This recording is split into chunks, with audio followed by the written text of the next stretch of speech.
आयु 8 वर्ष की थी। 8 साल के थे, पिताजी की कथा हुई थी। तब यहाँ मैं उनके साथ अपने गर्मियों की छुट्टियों में आया था और हमारा इतना हास्यपद और इतना स्मरणीय संबंध है इस नगरी से कि हम कभी भूलते नहीं है इस नगर को। आज तक कभी किसी कथा में जिक्र नहीं हुआ। बहुत करीब लोगों को भी नहीं पता है कि नगर में हमने क्या क्या ऊधम मचाए थे। लेकिन कल जब रात्रि में मैं आया तो देख करके मैं आनंदित हो रहा था कि 20 साल बाद, 20 साल पहले आया था मैं 2006 में। 20 साल हो गए ना, 2026 चल रहा है। तो 20 साल पहले आया था, तब 8 वर्ष का था और पिताजी महाराज की कथा हुई थी। सिरसाठ परिवार था, महाराष्ट्रियन परिवार था जिनके नेतृत्व में कथा थी। 2 समय कथा होती थी, सुबह 9 से 12 और फिर दोपहर में 3 से 6 बजे तक। ऐसी सुंदर यहां कथा हुई। छोटे से हम थे, कथा में कम बैठते थे, ऊधम ज्यादा मचाते। वड़ा पाव खाने जाता था तो तब हम धीरे धीरे बड़े हो रहे थे। तो जिनके यहाँ कथा थी उनके यहाँ खूब सारी बाइक स्कूटियां थीं। तो एक हमारे पंडित जी हैं गुरुदत्त जी, उनको संग लेकर के मैं निकलता था। अच्छा, व्यास जी के पुत्र हैं तो हमारी सारी मांगें पूरी होती थी। हमसे यजमान जी पूछते थे, छोटे महाराज जी आप बताओ अब क्या, बड़े महाराज जी तो कुछ करते नहीं, कथा करते हैं, वो तो कहीं जाते भी नहीं, आप बताओ क्या करना। हमने कहा हमको खूब आनंद कराओ, खूब वड़ा पाव खिलाओ। वड़ा पाव खिलाते, बोले आज क्या करेंगे। मैंने कहा आज हम स्विमिंग पूल में नहाने जाएंगे, तो नहलाने ले जाते। आज क्या करेंगे, मैंने कहा हमारे लिए कोट पैंट बनवाओ। तब जीन्स पैंट ही पहनते थे हम भी। एक दिन की बात, स्कूटी पर पंडित जी के साथ हम निकले। कथा में तो बैठते कम थे, कुछ खा पी करके लौट के आए। तो एक जगह दुकान से कुछ खरीदना था, तो पंडित जी स्टैंड पर स्कूटी लगा के चले गए। ध्यान से सुनना, हमारी बालपन की एक स्मृति आपको बता रहे हैं जो इसी नगर की है। तो पंडित जी चले गए दुकान पे, मैं स्कूटी पे बैठा था और मैं चाबी देखूं, चाबी लगी है, पंडित जी भी चले गए। ये बढ़िया अवसर है, थोड़ा चला के देखें। इतनी हमारी ज्यादा से ज्यादा कदकाठी होगी। अब वो तो गए दुकान पर, हमने घुमाई और सेल्फ लगाया। पैर आते नहीं थे नीचे। नीचे खड़े होकर के थोड़ी थोड़ी रेस दी। जैसी वो थोड़ी गति हुई तो मैं ऊपर बैठ गया, स्टैंड हटा के खूब दूर तक ले गया। तब तक तो कुछ दिक्कत नहीं हुई। जैसे ही वापस मुड़ने का समय आया, छोटा सा रास्ता था, अब वो बिना पैर टेके पीछे कैसे मुड़े। तो मैंने घुमा के जैसी मोड़ी तो वो जैसी आराम पलट गई, पांव के ऊपर गिर पड़ी। इतनी लगी कि पूरा यहां रक्त मंडित हो गया पैर, खूब खून निकले। अब जैसे तैसे 2-4 लोग हमको उठाने आए। वो मराठी में कुछ बोले, मेरे को समझ नहीं आवे। तो फिर कोई समझ गया कि ये यहाँ का नहीं है। बोले कैसे गिर गए। मैंने कहा मुझको आती नहीं चलानी। बोले किसके साथ आए हो। अकेले स्कूटी पे। मैंने कहा वो भैया हैं आगे दुकान पे। तो वो भैया बेचारे बैठे स्कूटी पे, मुझे पीछे बिठाया और दुकान पे वो पंडित जी वेट कर रहे, रो रहे थे, कहाँ चले गए छोटे महाराज जी। और जब मैं आया तो खून में लथपथ जब पैर देखा, और वो बोले मैं गुरुजी को क्या जवाब दूंगा, बड़े महाराज जी पूछेंगे कहां ले गए थे इनको। मैंने कहा आप चिंता मत करो, आप तो बस मेरी पट्टी करवाओ। और कथा में कितनी, बोले अभी 4 बज रहे हैं, 7 बजे तक कथा है। मैंने कहा सब हो जाएगा, पट्टी करवाओ। पैर की पट्टी करवाई, डॉक्टर के पास ले गए, इंजेक्शन वगैरह लगवाया। अब कुर्ता पजामा पहना था मैंने। हमने कि अभी पजामा तो हमारा फट गया, खराब हो गया, नया पजामा खरीदते हैं। तो दुकान पर जाके नया पजामा खरीदा। अब पुराने पजामा का क्या करें, तो एक जगह मट्टी खोद करके उसको गाड़ दिया भीतर कि किसी को पता ना चले। आके चुपचाप कथा में बैठ गए, जैसे कुछ हुआ ही नहीं। अब दिन तो निकल गया, जब रात्रि में हम पिताजी के पास ही सोते थे, रात्रि में बुखार आया खूब तेज, और जब उठे सब बोले क्या बात है, क्यों इतनी तेज बुखार आया। तब बेचारे वो पंडित जी बड़े हाथ जोड़ के बोले, वो छोटे महाराज जी स्कूटी ले ला, और वो स्कूटी टूट गई थी किनारे से, उसको चुपचाप ले जाके गैराज में खड़ा कर दिया, किसी को पता नहीं चले। सुबह जब जिनकी वो थी उन्होंने चलाई तो कहीं कहीं से उसकी आवाज आवे और वो लड़खड़ावे चलने में। अगले दिन पता चला ये छोटे महाराज जी नगर की गलियों में गिर गए हैं, फोड़ फाड़ लाए हैं अपने घुटने, चुपचाप चिकित्सा भी करवाए आए, पजामा भी दूसरा पहने आए, पुराना पजामा कहीं गाड़ दिया, अभी मैं ढूंढूंगा जाके वो है कि नहीं वहां पे। तो ये हमारी एक स्मृति है नगर की। वो भी बड़े अच्छे थे जिन्होंने कथा कराई, आए होंगे संभवतः कथा में, हैं? हाँ, कल आएंगे। अब तो बहुत उम्र हो गई होगी उनकी भी, लेकिन हमारा नगर का बड़ा अच्छा। हम एक दिन यहाँ से शनि सिग्नापुर दर्शन करने गए शनि महाराज के, और आसपास में भ्रमण करते थे, तो कुछ स्मृतियां ऐसी होती हैं कि वो अब 8 वर्ष में और भी बहुत कुछ हुआ होगा, लेकिन वो याद नहीं है मुझे, बहुत कुछ याद नहीं है, लेकिन नगर में क्या हुआ था वो सब याद है। तो अब 20 साल, और इतने बीच में 2-3 बार, कई बार यहाँ के कई वैष्णवों का मन हुआ कथा का, लेकिन कोई योजना बन नहीं पाई। 20 साल बाद ये योजना बनी और अब यहाँ कथा करने आए हैं। तो जहां अब ऐसा कह दूं तो कोई अतिशयोक्ति नहीं, इस भूमि पर मैंने रक्त बहाया है अपना।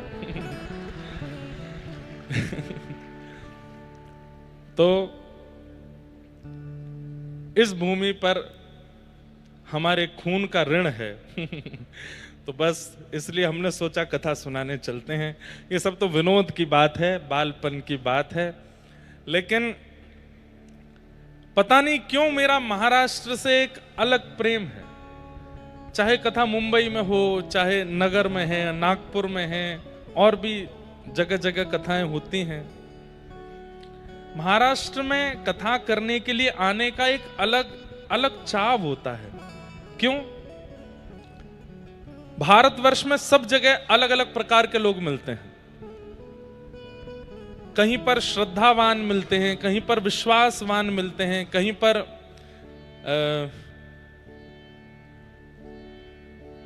श्रद्धावान, विश्वासवान, भक्तिवान, विद्वान। लेकिन महाराष्ट्र के जो भक्त हैं ना, वो मैं प्राचीन भक्तों का चरित्र कहूं या आज के भक्तों को देखूं, मुझे कोई अंतर नहीं लगता। वो सब समान ही है, इतने प्रेमवान हैं। हमारे श्री डोंगरे जी महाराज कहते कि द्वारिकाधीश अपनी लीला पूरी करके वैकुंठ नहीं गए, तो बोले महाराष्ट्र चले गए, और महाराष्ट्र में पंढरपुर में जाके खड़े हो गए।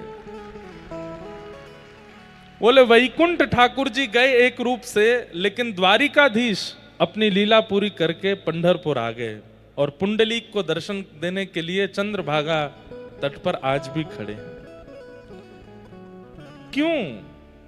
क्योंकि महाराष्ट्र में प्रेम बहुत है, प्रेमी बहुत है। और अभी तो हम आगामी 1 महीना महाराष्ट्र में ही हैं। अभी 18 तक यहाँ कथा करेंगे आप सबके बीच में। 18 को कथा करके रात्रि में यहाँ से नासिक चले जाएंगे। 19 तारीख से नासिक दत्त धाम गोदावरी जी के तट पर 15 दिन की कथा है। वहां पहले भी कथा हुई है। श्री दत्तदास जी महाराज, उनके सानिध्य में श्री दत्त धाम नासिक में गोदावरी जी के तट पर 15 दिन का अनुष्ठान भी है और कथा भी है। बहुत आनंद आएगा वहां पर भी। रोज कथा है, और गिरधर लाल जी अभी कहीं नहीं जा रहे हैं। जब से लाल जी का ब्याहुला हुआ वो कहीं नहीं जा रहे हैं, पर नासिक दत्त श्री गिरधर लाल जी आ रहे हैं। तो जो अहिल्या नगर के लोग भी जो लाल जी का दर्शन नहीं कर पा रहे हैं, क्योंकि पहले तो कथाओं में चलते थे, इस बार नहीं आए हैं, तो वे नासिक आएंगे। सुबह रोज कथा है और रोज शाम को लाल जी के वहां उत्सव है। रोज रात्रि में बड़े बड़े महाराष्ट्रियन अभंग गाने वाले और शास्त्रीय संगीत के द्वारा ठाकुर जी को रिझाने वाले कलाकार भी आ रहे हैं। और बीच में संभवतः 1 सप्ताह की वहां रासलीला भी है। बहुत आनंद है नासिक में। 3-4 मई तक वहां कथा करेंगे और फिर 5 मई से मुंबई के पास में उल्लासनगर में कथा है। तो आगामी 1 महीना हम महाराष्ट्र में ही हैं।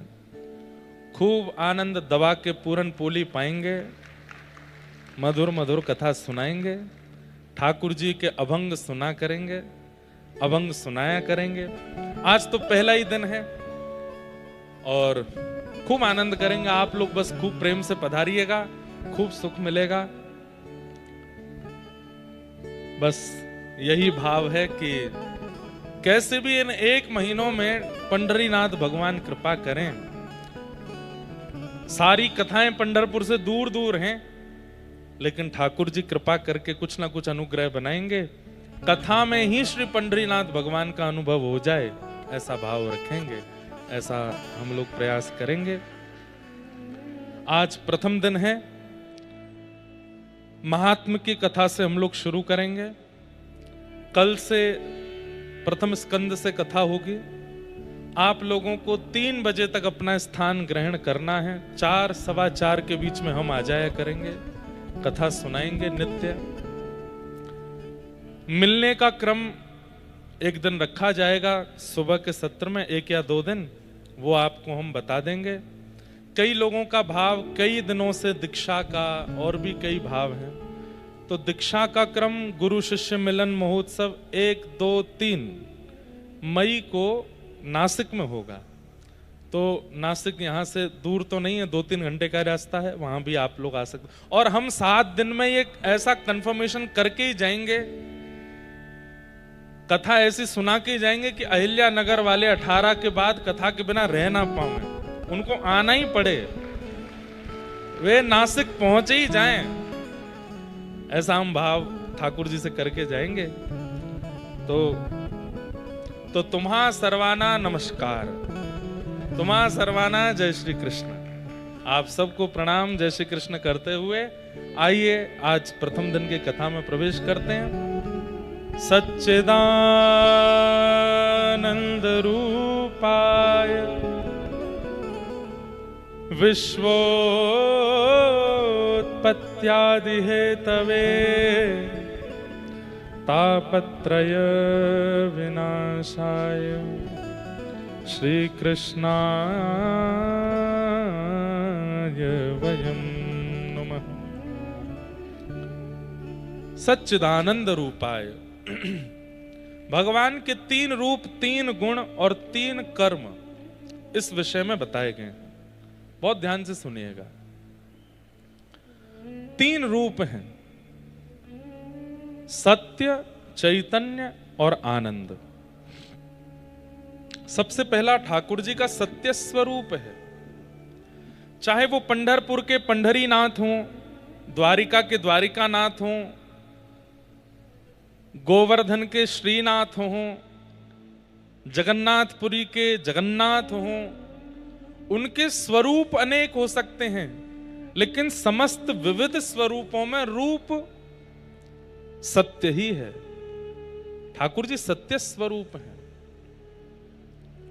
वो सत्य हैं, वो सब जानते हैं, उन्हें सब पता है, इसलिए उन्हें सत्य स्वरूप माना गया। और दूसरी बात, संसार के हर व्यक्ति के सन्मुख हम झूठ बोल सकते हैं, लेकिन जिनके सामने झूठ बोलने का कोई औचित्य नहीं है। हम झूठ उसके सामने बोल पाते हैं, हमें पता है कि इसको जैसा हम बोल देंगे ये मान जाएगा, लेकिन ठाकुर जी के सामने झूठ बोलने का कोई औचित्य नहीं, क्योंकि हम भी ये जानते हैं कि उन्हें पता है कि सत्य क्या है। कहने का अभिप्राय, जहां झूठ भी घबराता हो उन्हें सत्य कहते हैं, वो सत्य है। उनके सामने झूठ होता नहीं है।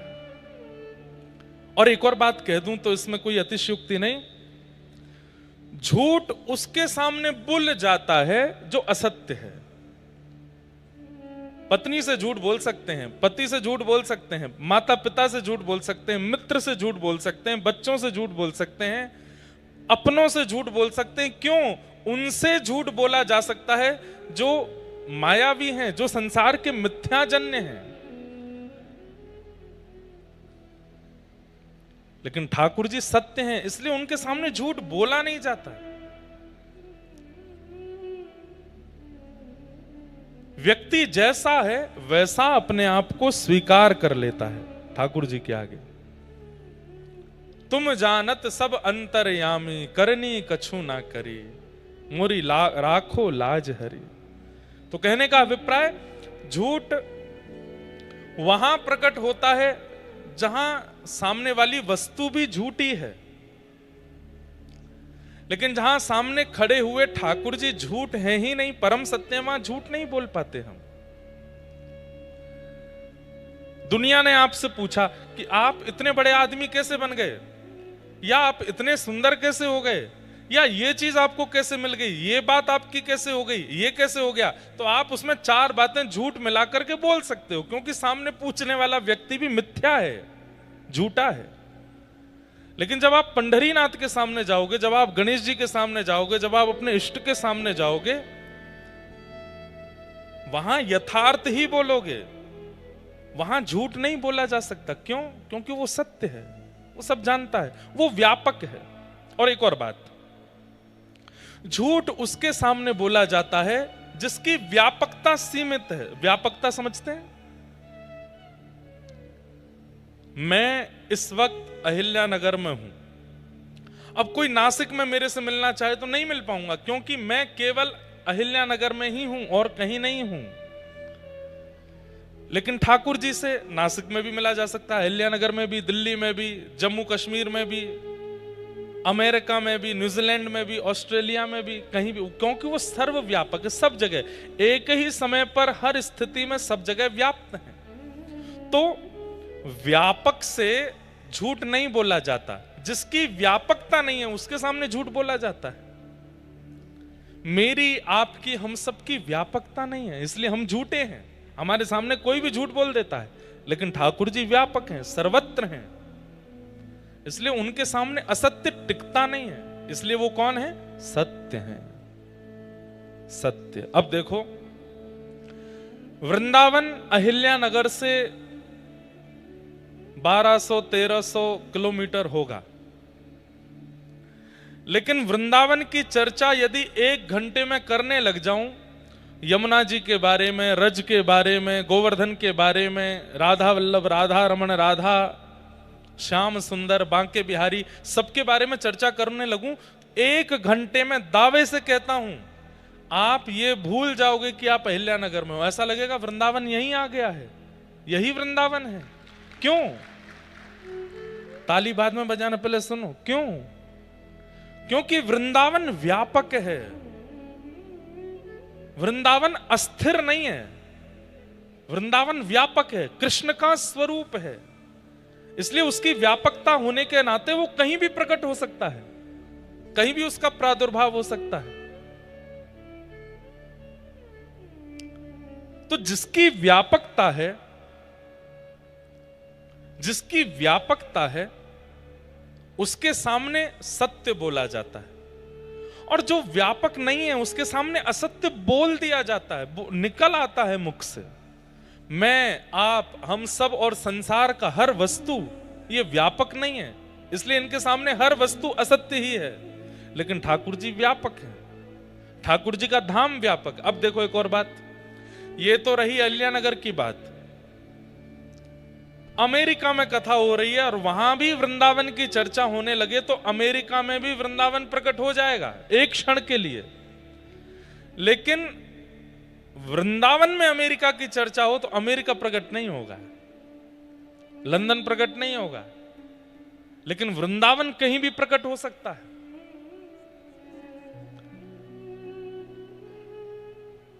हम यहां चर्चा करते करते पंढरपुर का स्मरण करते रहेंगे तो धीरे धीरे पंढरपुर जैसा लगने लगेगा। श्रीमन चैतन्य महाप्रभु जब उनका सन्यास हुआ तो उन्होंने अपनी मां से कहा कि मैं वृंदावन जाना चाहता हूं। तब श्री चैतन्य महाप्रभु की मां ने कहा कि वृंदावन बहुत दूर है बंगाल से, ऐसी जगह जाओ कि अगर मेरा अंतिम समय आए तो तुम जल्दी आ सको। बोले कहां जाऊं? बोले जगन्नाथपुरी चले जाओ। और देखो वृंदावन तो व्यापक है, तुम जगन्नाथपुरी को ही वृंदावन मान लेना। श्री चैतन्य महाप्रभु ने अपनी मां की इस बात को माना और जगन्नाथपुरी चले गए। श्रीमन चैतन्य महाप्रभु जब समुद्र का दर्शन करते थे तो वो कहते थे समुद्र नहीं है, ये श्याम सुंदर यमुना जी हैं। वे जगन्नाथपुरी की गलियों में जब भ्रमण करते थे वो कहते थे ये वृंदावन की कुंज गलियां हैं। श्री जगन्नाथ का नीलाचल पर्वत वे कहते थे ये गोवर्धन है। श्री जगन्नाथ मंदिर बोले ये द्वारिका है। गुंडीचा बोले वो वृंदावन है। जीवन पर्यंत श्रीमन चैतन्य महाप्रभु वृंदावन को इतना भजे, लेकिन रहे जगन्नाथपुरी में और जगन्नाथपुरी को ही वृंदावन बना दिया। इससे क्या प्रकट होती है बात कि ठाकुर जी का नाम और ठाकुर जी का धाम, ठाकुर जी का नाम, ठाकुर जी का धाम, ये व्यापक हैं, ये कहीं भी प्रकट हो सकते हैं। इनके प्राकट्य की स्थिति कहीं भी हो सकती है और प्रकट वस्तु तभी होती है जब उसकी व्यापकता हो, वो वहां पहले से ही हो, तभी वो प्रकट हो सकती है। ठाकुर जी सब जगह हैं, सर्वत्र हैं, सर्वदा हैं, इसलिए वो सत्य हैं। इस समय यहां भी हैं, पर देखने के लिए दृष्टि नहीं है हमारे पास। इस समय इस अहिल्याबाई नगर के इस प्रांगण में भी कहीं ना कहीं ठाकुर जी हैं, पर देखने की दृष्टि नहीं हमारे पास। इसलिए जो व्यापक है वो सत्य है और व्यापक के सामने सत्य ही प्रकट होता है, असत्य नहीं बोल सकते आप। जिसकी व्यापकता नहीं है उसके सामने असत्य प्रकट होता है। तो भगवान का पहला रूप क्या है? सत्य। ठाकुर जी का दूसरा रूप क्या है? चैतन्य। चैतन्य मतलब ठाकुर जी जड़ नहीं है, ठाकुर जी जड़ नहीं है। जड़ वस्तु कैसी होती है? जो निष्ठुर है, जिसके अंदर किसी प्रकार की गतिविधि नहीं है। जैसे कि ये माइक का स्टैंड, ये जड़ है, इसको कितना भी मारूं इसको पीड़ा नहीं होगी। मैं इसको गाली दूं, मैं इसको अच्छा बोलूं, ये दुखी भी नहीं होगा, प्रसन्न भी नहीं होगा, ये जड़ है। लेकिन ठाकुर जी कौन है? ठाकुर जी चैतन्य है। हमें दिखता है कि वो जड़ है, लेकिन वो जड़ नहीं है, वो प्रत्यक्ष चैतन्य है। और एक बात सुनिए, हमारी व्यासपीठ का नाम क्या है? भक्ति पथ। भक्ति पथ का मतलब क्या है? भक्ति का रास्ता। तो रास्ते का कोई अंत तो होता होगा। अंत नहीं कहेंगे हम, उसे गंतव्य कहेंगे, डेस्टिनेशन कहेंगे। भक्ति के मार्ग का डेस्टिनेशन क्या है? कि जो ठाकुर जी हमको जड़वत दिखाई दे रहे हैं वही ठाकुर जी एक दिन चैतन्य हो जाएं, तब समझो कि आप भक्ति के पथ के बिल्कुल अंतिम पड़ाव पर आ गए हो। अब ठाकुर जी जड़ नहीं है, चैतन्य हो गए। सक्कूबाई, जनाबाई, तुकाराम, नामदेव, ज्ञानेश्वर माउली, इन सब महाराष्ट्र के भक्तों ने जड़वत ठाकुर जी को चैतन्य बना दिया। अरे जनाबाई, उनके विषय में प्रसिद्ध कथा आती है। कबीर दास भक्तों के खोज कर रहे थे भारत में घूम घूम करके। तब किसी ने कहा कि महाराष्ट्र में एक भक्त हैं जनाबाई, बड़ी भगवान की भक्त हैं। तो श्री कबीर दास महाराष्ट्र आए, जनाबाई जी को ढूंढने लगे, कहां हैं। तो पूछते पूछते पहुंच गए। किसी ने बताया सामने वाली एक गली है, उस गली में ही जनाबाई रहती हैं। कबीरदास जैसे ही वहां पहुंचे तो क्या देखा?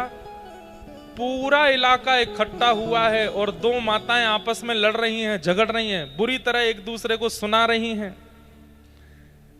कबीरदास बोले, भैया क्या हो रहा है? बोले, एक बहन जी ने दूसरी बहन जी के घर से गोबर के उपले चुरा लिए हैं, इसलिए आपस में लड़ाई हो रही है। कि तूने मेरे घर के उपले क्यों चुरा दिए। उपले समझते हैं? हमारे यहां व्रज में उसको बोलते हैं गोबर का कंडा। क्या बोलते हैं?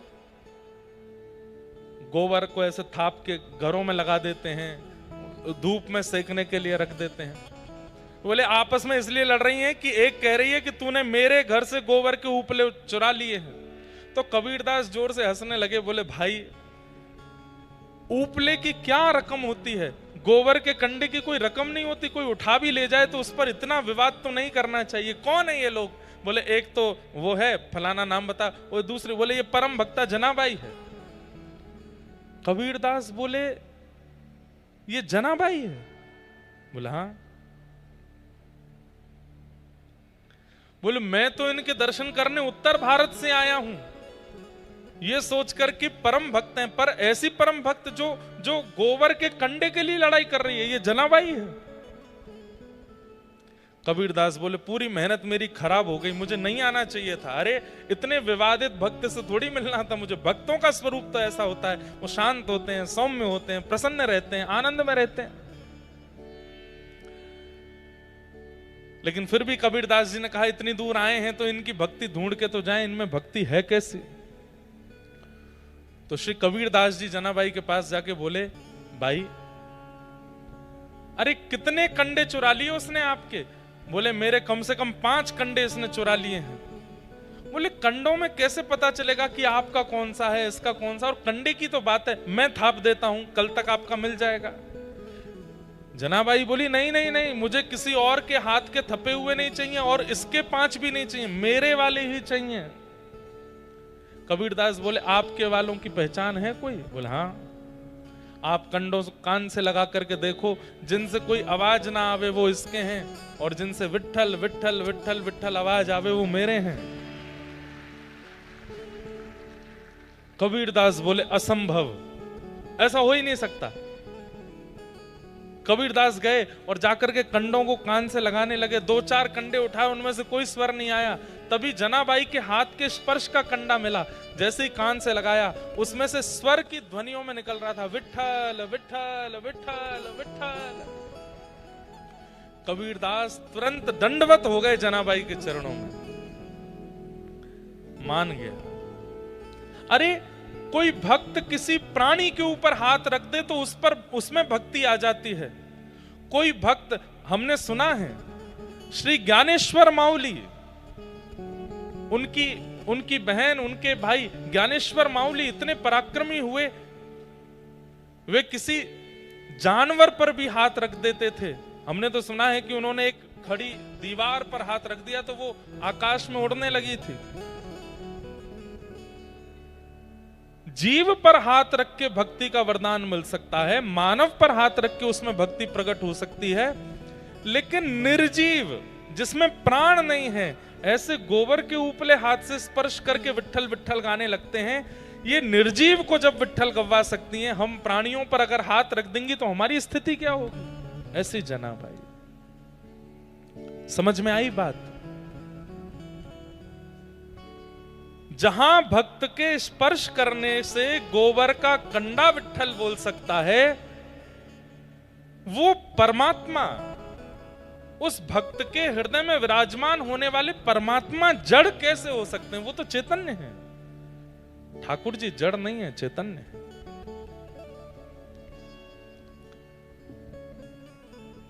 मैं हर कथा में एक बात कहा करता हूं, भगवान हमारे साथ एक गेम खेल रहे हैं। कौन सा गेम?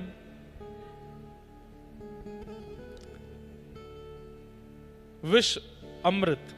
एक गेम हम उत्तर भारत में लोग खेलते हैं, और मैं बार बार उत्तर भारत नहीं बोलूंगा, नहीं तो बड़ा अलग अलग सा लगता है, जैसे महाराष्ट्र कोई अलग थोड़ा ही है। हम ऐसा बता देंगे कि हमारे यहाँ ऐसा होता है, ऐसा बोल देंगे। उत्तर भारत नहीं बोलूंगा, भारत सब एक ही है, कोई ऊपर नीचे इधर उधर नहीं है बात। तो हमारे यहाँ गेल खेलते, आपके यहाँ भी खेलते होंगे। उसको उसमें एक और गेम होता है बर्फ पानी। उसमें एक व्यक्ति होता है, वो जितनों को छू देता है वो सब बर्फ बन जाते हैं, और जो बचते हैं वो उसको पकड़ करके पानी बनाने का प्रयास करते हैं। और उसको पकड़ने के लिए अगर आप गए और जो बर्फ बना रहा है उसने आपको छू दिया तो आप भी बर्फ बन जाओगे, और जिस अदा में हो वैसे ही रहना पड़ेगा आपको। ठाकुर जी हमारे साथ ऐसा खेल खेल रहे हैं, स्वयं तो मूर्ति बन के खड़े हो गए और हमको मानो चैलेंज कर रहे हैं, तुम्हारे पास 100 वर्ष का समय है, 100 वर्ष के अंदर अंदर मुझे चलायमान करके दिखाओ। मैं मूर्ति बन के खड़ा हूं, कहीं ऐसे खड़े, कहीं ऐसे खड़े, कहीं ऐसे खड़े, कहीं ऐसे खड़े।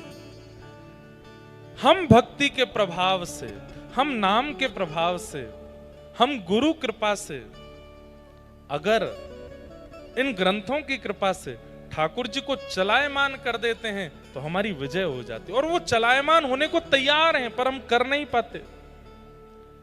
ठाकुर जी जड़वत खड़े हैं हमारे सामने, लेकिन भगवान का परम स्वरूप चैतन्य है, जड़ नहीं।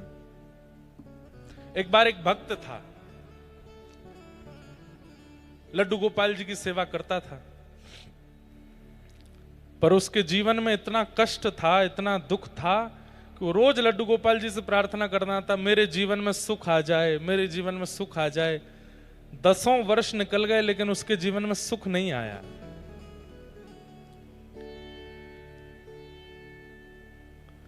तब एक दिन उसका एक मित्र आया, उस मित्र ने आकर के कहा, बोले भैया हमारा तो घर भी बन गया, हमारा तो व्यापार भी बहुत अच्छा चल रहा है, बच्चे भी अच्छे पढ़ लिख रहे हैं, बहुत बढ़िया चल रहा है। तो उस भक्त ने कहा, भाई तुम कौन से भगवान की पूजा करते हो? मैं गोपाल जी की पूजा करता हूं, 10 साल से कह रहा हूं, मेरा तो कोई भी काम नहीं बन रहा।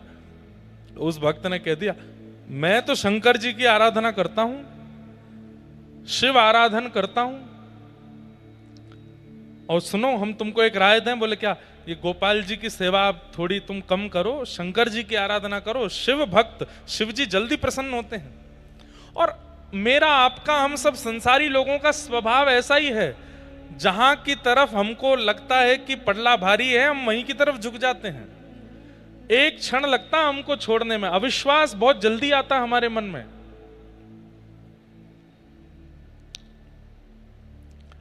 गोपाल जी को उठा करके अलमारी में रख दिया, शंकर जी ले आया, अब शंकर जी की पूजा करने लगा। अगले दिन जैसे ही शंकर जी का आराधन करते समय अगरबत्ती लगाई तो अगरबत्ती का धुआं स्वाभाविक रूप से ऐसे उड़ करके इधर जा रहा था जहां अलमारी में ठाकुर जी बैठे थे। तो उस भक्त ने क्या सोचा, 10 सालों से तुम्हारी पूजा कर रहा हूं, आज तक बोले नहीं, आज तक मेरी एक भी बात मानी नहीं, आज तक मुझे कुछ भी दिया नहीं, और आज जैसे ही खुद को अलमारी में बैठा के शंकर जी की पूजा करने लगा तो उनकी अगरबत्ती का धुआं भी अपनी तरफ खींच लिया, उनकी अगरबत्ती की सुगंधी भी खुद ले रहे हो, उनको नहीं लेने दे रहे हो। रुक जाओ, मैं आपको अलमारी से निकाल करके और कहीं रख देता हूं। जैसे ही अलमारी खोली तो क्या देखता है कि जो मूर्तिमंत लड्डू गोपाल थे वो प्रत्यक्ष प्रकट होकर के वहां बैठे थे। क्यों? क्यों? क्योंकि 10 साल उसने सेवा करके ठाकुर जी को मूर्ति ही माना था। आज पहली बार उसके मन में यह भावना आई कि इनकी भी नाक है, ये भी सूंघते हैं, यह भी प्राणी हैं, इनके अंदर भी प्राण हैं। उसके अंदर यह भावना आ गई कि मैं दूसरे देवता की सेवा कर रहा हूं तो इनको शायद जलन हो रही है। ये जलन होना, किसी धुआं को अपनी तरफ खींचना, सुगंधी सूंघना, ये चैतन्य का स्वरूप है, ये जड़ का स्वरूप नहीं है। आज 10 साल बाद उसने ठाकुर जी को चैतन्य माना, इसलिए प्रकट हो गए ठाकुर जी। इससे ये बात प्रमाणित होती है। हम आज तक अपने ठाकुर जी के प्रति चैतन्य बुद्धि कर ही नहीं पाए हैं, इसलिए ठाकुर जी जड़ ही रहते हैं, वो चैतन्य नहीं बनते। उनके प्रति चैतन्य भावना रखो, उनके प्रति चैतन्य की स्थिति रखो। और चैतन्य स्थिति कैसे होती है? ठाकुर जी से कोई संबंध बना लीजिए, ठाकुर जी को अपना कुछ मान लीजिए, उनके प्रति चैतन्य बुद्धि रखने लगोगे तो ठाकुर जी की गतिविधियां होने लगेंगी। कभी आंखें भी टिमटिमाएंगे, कभी हाथ भी चलाएंगे, कभी पैर भी चलाएंगे, कभी बोलने भी लगेंगे। जितने भी भक्तों का नाम लीजिए, एक भी भक्त ऐसा नहीं है जिसने मूर्ति पूजा की हो। सब भक्तों को चैतन्य भगवान ने दर्शन दिया। क्यों? क्योंकि उस भक्त ने ठाकुर जी के प्रति कभी जड़ बुद्धि रखी ही नहीं। वो ठाकुर जी को चैतन्य मानता है, हम जड़ मानते हैं। ठाकुर जी जड़ नहीं है, चैतन्य है। व्रज में एक महात्मा यमुना स्नान कर रहे थे। भोली भाली दो सखियां आपस में बात कर रही थी। बोले, अरे मैंने तो ऐसा सुनो है कि इन संतन के पास भगवान हूं मैं। दूसरी बोली, दिखाई तो देना रे। ब्रजभाषा बोले, समझ जाओगे आप लोग। दूसरी बोली, दिखाई तो देना रे। बोले, ऐसे ना दिखाई दे, ये जो इनको झोला है ना, जो ये टांग के चले, या के भीतर है भगवान। तो संत जैसे ही यमुना स्नान करने गए, दोनों भोली भाली सखियां गईं और उनका झोला खोलने लगी। तो झोले में से गीता जी निकली, रामायण निकली, कमंडल निकला। तभी एक छोटा सा एक बक्सा था। वो छोटे से बक्सा को जैसे खोला तो उसमें लड्डू गोपाल बैठे थे। तो दोनों सखी बोली, अरे देख देख देख देख, मिल गए ठाकुर जी। तब पहली सखी दूसरी सखी से बोली, अरे देख, या बाबा ने छोटे से बक्सा में ठाकुर जी रख दिए तो ठाकुर जी के हाथ पैर टेढ़े मेढ़े है गए, और लड्डू गोपाल तो ऐसे ही रहते हैं। दूसरी बोली, मेरे पास घी है, मैं इनकी नेक मालिश करके इनके हाथ पैर सीधे कर दूंगी। और घी लेकर के आई और ठाकुर जी को मालिश करी, हाथ में लगा, पैरन में लगा, मुख पे लगा। अब उसके मन में ये नहीं था कि लड्डू गोपाल ऐसे ही रहते हैं, उसको था कि ये छोटे से बक्से के कारण इनके हाथ पैर ऐसे हो गए। इस भावना से घी लगाया तो ठाकुर जी सीधे हो गए, हाथ भी सीधे हो गए, पैर भी सीधे हो गए। इतने में ही वो महात्मा यमुना जी से निकल के आए। जैसे ही यमुना जी से निकले, वो सखियां वहां से भागी, अरे बाबा आ गए हो, बाबा आ गए हो। बाबा ने आगे कही, मेरा झोला निकाल लिया। क्या निकाला इसमें से? और जैसे खोल के देखा तो बक्सा रखा था। उनको डर लगा कि कहीं ठाकुर जी तो नहीं ले गए। जैसे ही खोल करके देखा तो जो लड्डू गोपाल थे वो सीधे खड़े थे, दोनों हाथ भी सीधे, पैर भी सीधे। बाबा बोले, ठाकुर जी तो मेरे हैं, 40 साल से मैं सेवा कर रहा हूं, लेकिन इनके हाथ पैर सीधे कैसे हो गए? उन सखियों को बुलाया, बोले, मैं कुछ कहूंगा नहीं, इधर आओ। तुमने क्या किया था कि मेरे ठाकुर जी के हाथ पैर सीधे कैसे हो गए? तो वो सखी बोली कि बाबा, हमें तो ऐसी लगी कि आपने अपने ठाकुर जी इतने छोटे से डिब्बा में बंद कर दिए, उनके हाथ पैर मुड़ गए, तो हमें लगी कि हाथ पैर सीधे करने के आज घी की मालिश कर दें। तो हमने घी की मालिश करी तो ठाकुर जी के हाथ पैर सीधे हो गए। बाबा ने उन सखियों को प्रणाम किया। बोले, मैंने प्रयाग में स्नान किया, काशी में स्नान किया, तीर्थ यात्राएं करी, बड़े बड़े यज्ञ किए, बड़े बड़े अनुष्ठान किए, 40 साल से नित्य इनकी सेवा कर रहा हूं।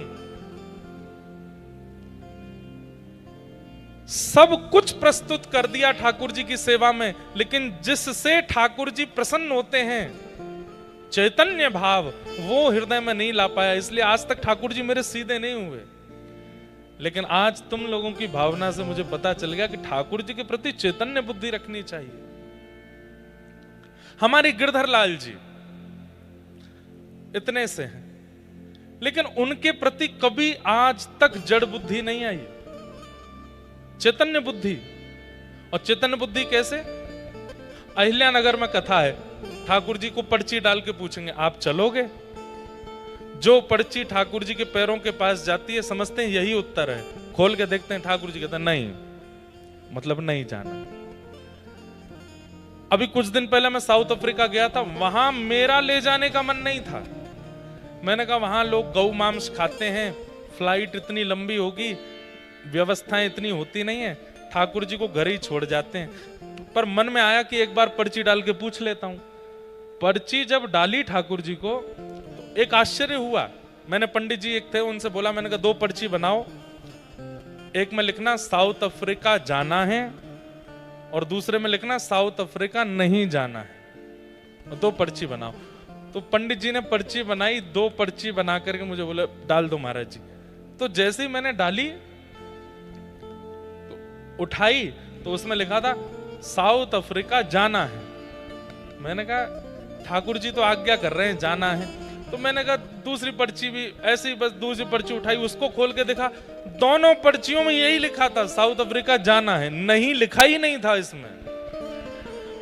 मैंने पंडित जी से कहा, मैंने कि सुनो, आपने दोनों पर्चियों में लिखा है साउथ अफ्रीका जाना है, दूसरी में भी लिखा है साउथ अफ्रीका जाना है। वो बोले महाराज जी इतने सालों में पहली बार मैं नहीं लिखना भूल गया हूं कि मैंने नहीं लिखा था, वो इसमें है ही नहीं, मुझे समझ नहीं आ रहा है। मतलब नहीं शब्द था ही नहीं उसमें। अब मैं बड़ी आश्चर्य में पड़ गया, अब क्या करूं, ये तो दोनों पर्चियों में एक ही बात लिखी थी। तो मैंने कहा एक पर्ची और बनाओ। तो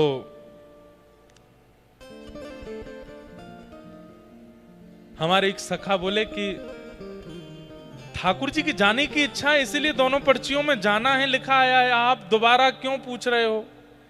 मैंने कहा भाई पता नहीं, मेरे को मन में लग रहा है कि कहीं ऐसा तो नहीं ठाकुर जी यूं कह रहे हो तेने दोनों पर्ची में एक ही बात लिखी है, या मेरी क्या गलती, नहीं एक पर्ची और बनाते हैं।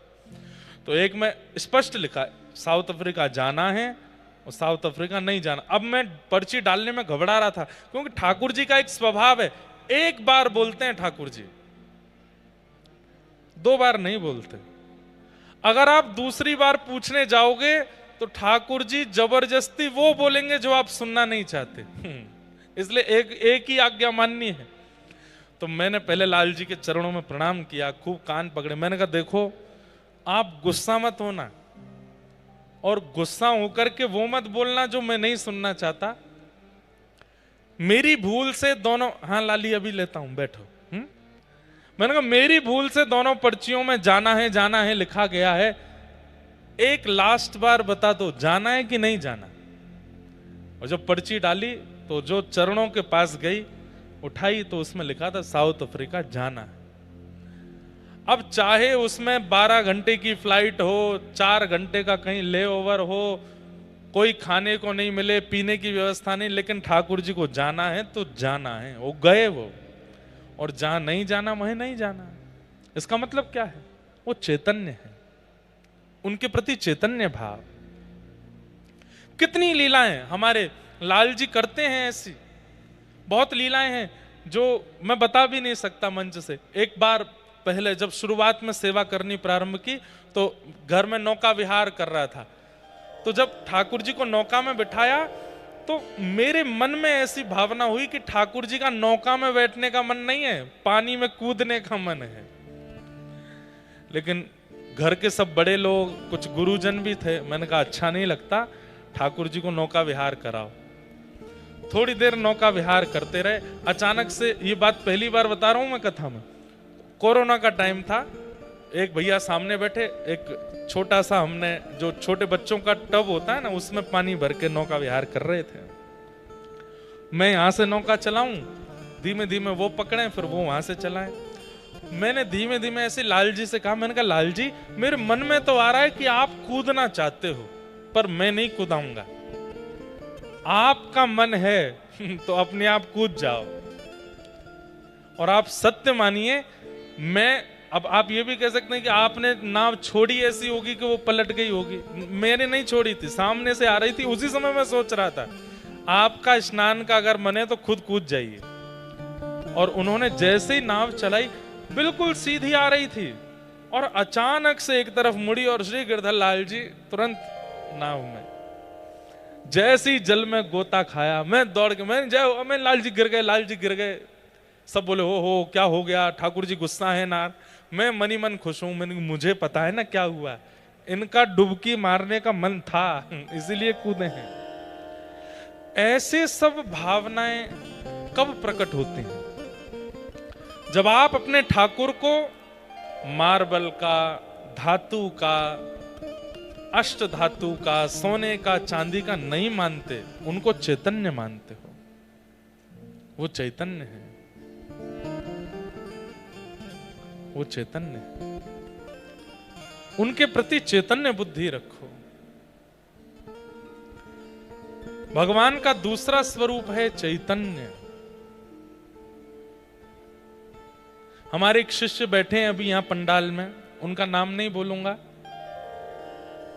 वो हर